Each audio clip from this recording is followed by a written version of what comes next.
Claim: has China really developed an innovative fiberglass fire-resistant blanket? Fact check. The claim is going viral on social media.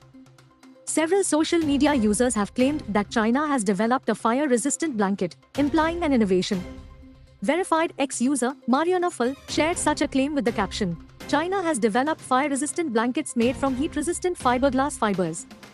They can withstand temperatures of up to 1000 degrees Celsius and extinguish flames within seconds by cutting off oxygen." View the post here.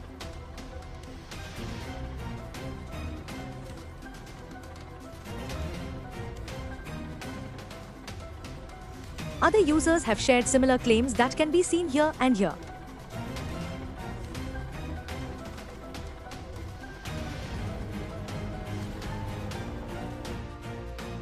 Fact check. Truth: the claim is misleading. Fiberglass fire blankets date back to the 1950s and there is a patented version in the US by Theodore Harry Diakos. Similar large vehicle blankets already exist and have been tested internationally. Fact check details. Digit-i India decided to investigate this claim and found it to be misleading. Fiberglass-based fire blankets emerged during the 1950s with a patented US design credited to Theodore Harry Diakos. Comparable large-scale vehicle fire blankets have also been developed and tested in multiple countries worldwide.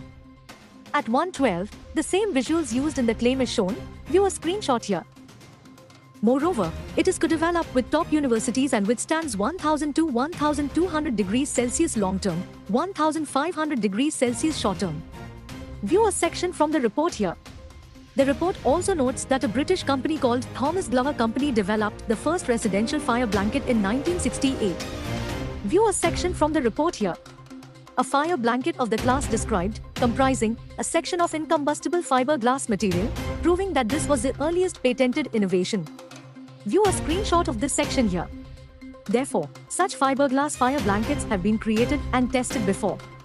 Though the Chinese company Suntex's fiberglass blankets are genuine and tested but not a novelty or an innovation as claimed, thus, the claim is misleading. Claim: China has developed fire-resistant blankets made from heat-resistant fiberglass fibers. Conclusion: the claim is misleading. Fiberglass fire blankets date back to the 1950s and there is a patented version in the US by Theodore Harry Diakos. Similar large vehicle blankets already exist and have been tested internationally. Rating: misleading. Thank you for visiting us. For more videos, subscribe to our channel, Digit-i India.